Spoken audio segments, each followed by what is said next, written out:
This is the Canon EF-M 15 to 45mm f3.5 to f6.3. It's a lens that I didn't want, it's a lens that I hardly ever use, but as it's the most widely used EF-M lens, let's take a look. When Canon first introduced the EOS M system, this lens, the EF-M 18-55, was the standard kit lens.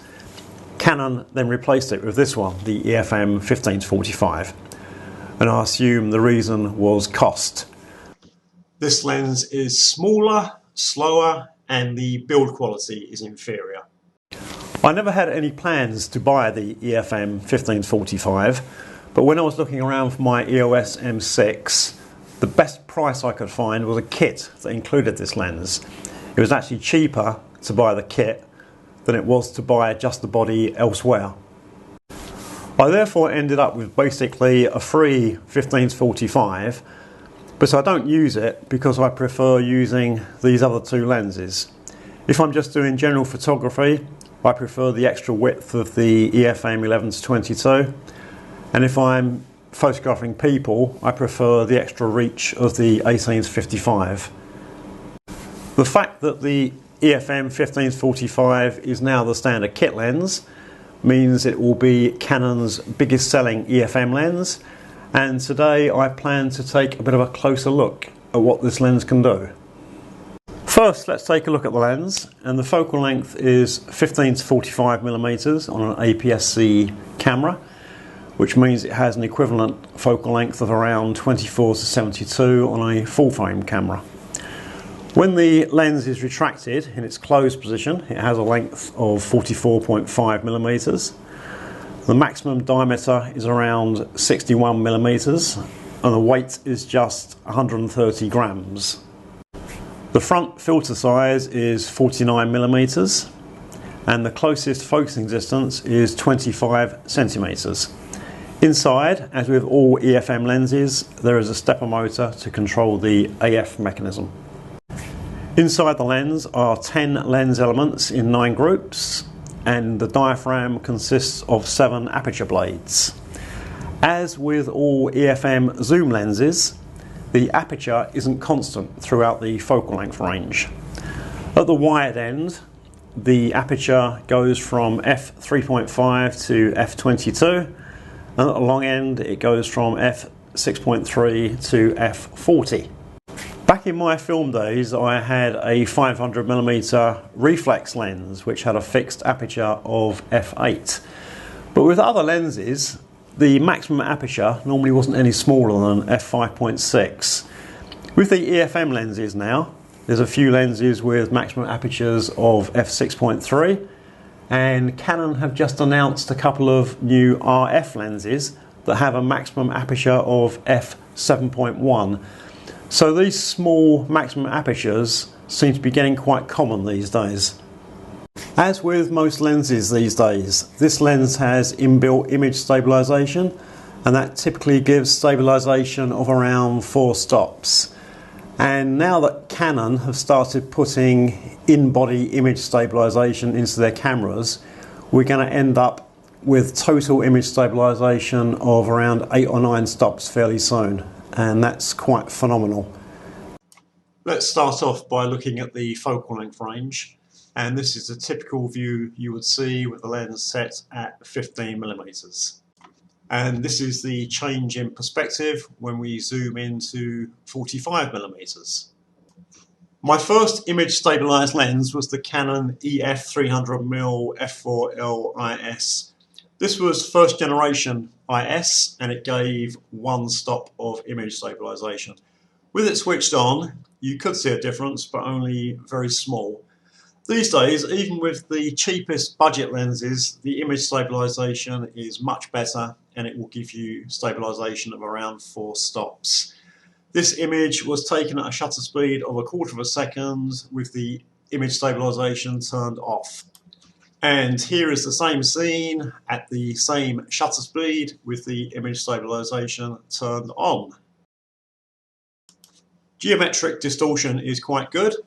These shots are straight out of the camera and there is very little distortion. If there is some distortion in your image that you want to correct, it's quite easy to do so using something such as the lens correction filter in Photoshop. Now let's look at sharpness, and we'll start off at 15mm, somewhere in the middle of the scene with the maximum aperture of f3.5, and it's actually pretty good. When we close it down a stop to f5.6, there's a slight improvement, and that's just what we expected. Most lenses hit a sweet spot at around f8, and that's what we see here, although the difference between f5.6 and f8 is very small. And once we go beyond f8, the image starts to degrade again. This image was taken at f16. Let's do the same thing with 45mm. This again is near the middle of the scene, and this is taken at the maximum aperture of f6.3. The image quality is quite good, but it's a very small maximum aperture and it's not really stressing the lens very much. Here's the same scene, stopped down to f8, and the image quality is maybe slightly better, but the difference is only very, very small. Here's f16, and not really much difference again. And here's f22, and we can see a very definite reduction in sharpness. So it's not really advisable to use the minimum aperture on this lens. Where you'll see lens weaknesses is in the corners of the image, and this is the bottom left-hand corner with a focal length of 15mm using the maximum aperture of f3.5. If you look at the writing, it's a little bit fuzzy and not as sharp as it could be. When we stop down to f8, there's a definite improvement, and that's usually the case with most lenses. This image was taken at f16, and there's a slight degradation in sharpness and contrast. So, as is usually the case, and it's no exception with this lens, try to stay as close to f8 as you can. And this one is at 45mm in the corner, taken at the maximum aperture of f6.3, and it's not actually that good. The image looks quite fuzzy. When we stop down to f8, again there's a definite improvement in sharpness and contrast. This image, taken at a focal length of 45mm and an aperture of f16, actually quite surprised me, and it contradicts what I just told you. Normally, you hit a sweet spot around f8, and when you continue stopping down, the image quality starts to get worse again. But with this one, the image at f16 actually looks sharper than the one taken at f8. So with this lens, it may be that the old rule of staying at f8 doesn't apply when you're at a focal length of 45mm, because what I'm actually seeing is a better image quality at f16 than f8. The bokeh effect of having a very narrow depth of field and very smooth out of focus points in the background is best obtained using long lenses with very big maximum apertures. This lens is quite wide and it has a very small maximum aperture, so the bokeh effect isn't great, but it's not bad either. With some lenses you get some quite ugly artifacts in those out of focus areas and some flashing bright spots, but I don't see any of that with the EF-M 15-45.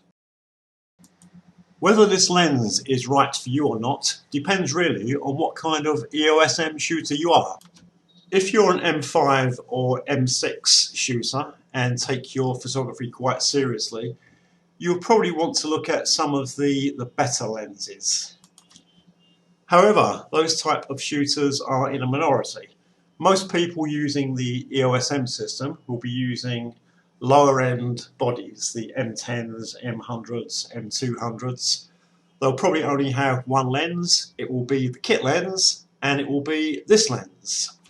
This lens, when paired with a low-end EOS-M body, will produce better results than a smartphone, and for most users the results will be perfectly satisfactory. I hope this has been a useful overview. If you have any questions or comments, please leave them below. And please remember that small YouTube channels such as this one desperately need subscribers. So if it has been useful, please consider subscribing to my channel. Thanks for watching.